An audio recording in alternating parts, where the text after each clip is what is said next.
We erect a city of memory, images luminous with the polish of well-handled recollection, delineated with the incised clarity of etched glass, while the city remembered tumbles into dust.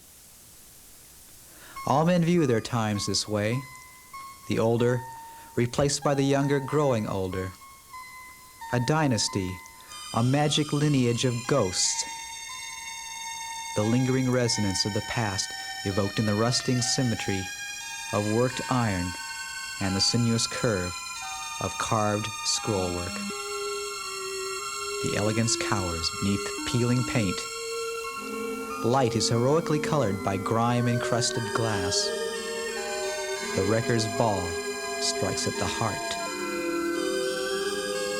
I was haunted by a vision of light, knots of power cables defined by the cold illumination of an overcast evening, the fading light of dusk that falls on the vertical thrust of ramshackle stairwells and the angularity of rooftops, that permeates deserted gardens with a diffuse and vaporous haze and fires panes of aging window glass with a last fierce radiance.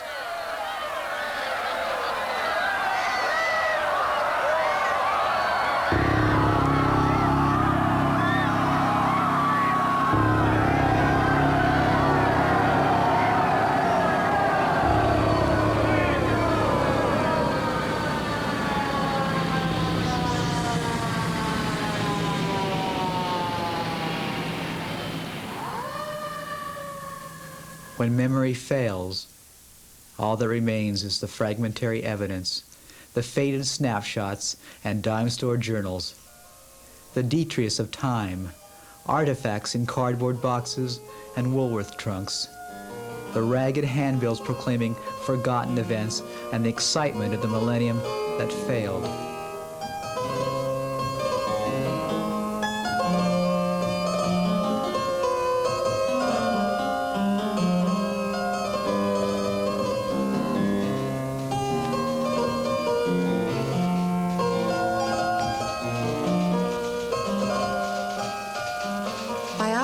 All things were classified as either before the fire or after the fire, with a clear differentiation between recollections previous and rueful musings after.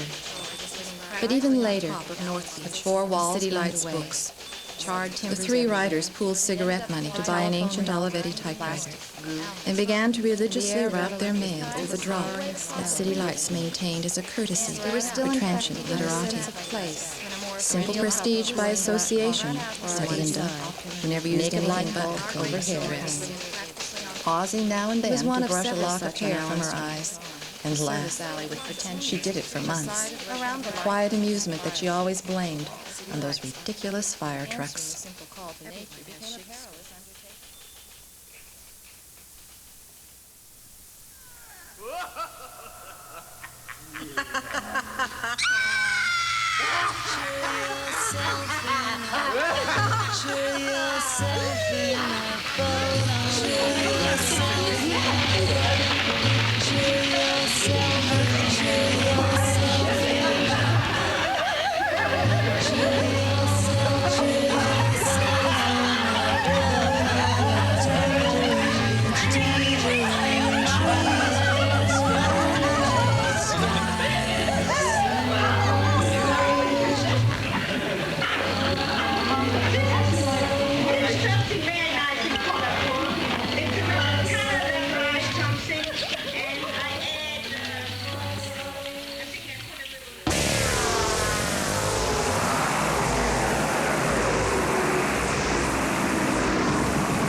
Summer twilights have a fugitive warmth that lasts a few hours after sundown. After that, it gets cold. Very. I can testify to it. I spent my first night in Stanley Park. I still considered myself lucky. It was better than an American jail. Later, I graduated to the Burnaby Arms, a sort of genteel crash pad, by referral only.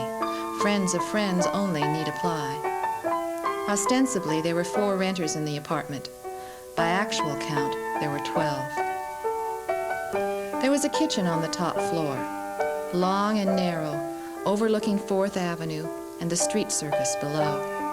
I spent many evenings in that kitchen, in places like it. A filled room, chairs propped against walls, boots on tables, Mackinaws both red and what I'd been thrown up against was the other end of the spectrum. Mugs of coffee. I stood on the front lawn, hesitant. It was, you guessed it, twilight, and the light was fading fast. Something huge leapt out of the hedge behind me. "Are you a draft dodger?" he screamed, a stentorian bellow that filled me. For some, it was the summer of love. For us, it was the summer of flight. Seth moved on to a job on the island. I stayed. But the mural was there, on the front door in sinuous strokes of 6-color acrylic acid script. "Bless this house," it said.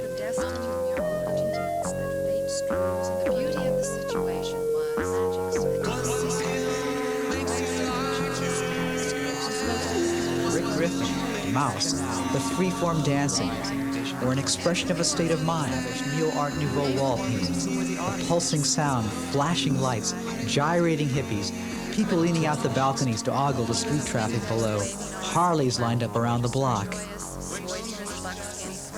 I walked past the carousel. Years later, it was a Buick dealership. And the unsettling feeling I felt as I pushed past him on the sidewalk was that I knew him.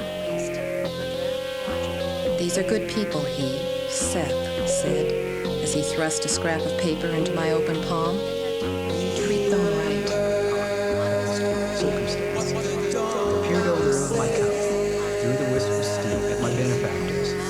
There were 4 of them, obviously sisters, that I decided then and there was the most beautiful sight I'd ever seen.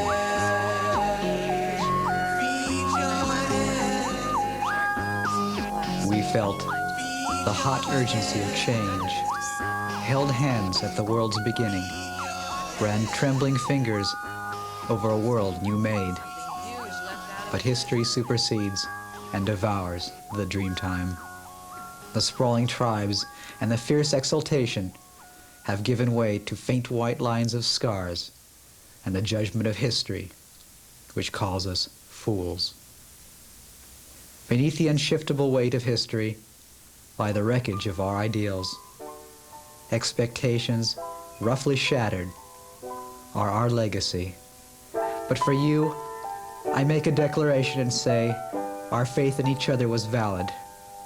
I would put my arms around you, even now. The fairyland was lovely, the plays all were fun. I swear those years appeared like forever summertime. But now the party's over, and it's time to go home. So where do you live now, when the crowds have gone? When the crowds have gone. While building paper castles and fighting each cliché, we never knew how easily ours would burn away. We called it paradise, and that made it so. Is paradise an eye?